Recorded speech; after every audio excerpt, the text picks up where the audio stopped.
శ్రీ విద్యా ఛానల్కి స్వాగతం అండి. అందరూ స్వామి నాగపంచమి ఎప్పుడు అని అడుగుతున్నారు. 29 జూలై అండి నాగపంచమి, అంటే రేపు.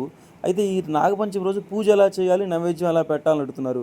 చక్కగా గమనించండి అమ్మా. శ్రావణ మాసం మొదలైన తర్వాత 5వ రోజున పంచమి వస్తుంది. ఈ శ్రావణ మాసం పంచమి రోజునే మనం నాగపంచమి జరుపుకుంటాం. అయితే ఈ నాగపంచమికి విశేషమైనటువంటి ఈసారి మహా అద్భుత యోగం ఏంటంటే మంగళవారంతో కూడి వచ్చింది. అంటే కార్తికేయుడి యొక్క చాలా విశేషమైనటువంటి మంచి రోజు మంగళవారంతో కూడిన నాగపంచమి. విశేష అద్భుత ఫలితాలు ఇస్తుంది. సంతానం ఆలస్యమైన వారికి, వివాహం ఆలస్యమైన వారికి తప్పకుండా ఈ రోజును ఉపయోగించుకోండి.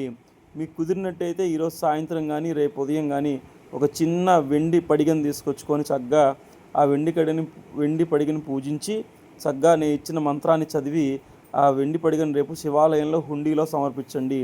సమస్త దోషాలు పోతాయి. ఈ వివాహం సంతానం ముందుకు వస్తుంది. అలానే నేను ఇచ్చిన మంత్రాన్ని చదువుతూ రేపు చక్కగా ఉదయం 5:30 నుంచి 8:30 లోపు నాగశిలక గుడిలో పాలాభిషేకం చేసి తర్వాత మళ్ళీ మంచినీళ్ళతో కడిగి పసుపు కుంకుమ బొట్లు పెట్టి చక్కగా అక్కడ నూచిమ్మిరి చలిబిడి చక్కగా మీరు నైవేద్యం పెట్టినట్లయితే మీ కోరికలు వేగంగా తీరుతాయి. అందుకని ఈ రెమెడీని పాటించండి, అందరికీ పంపించండి.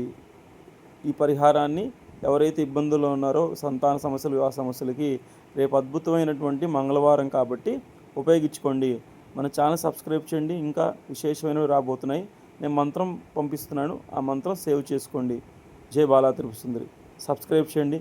Thanks for watching. అందరికీ షేర్ చేయండి.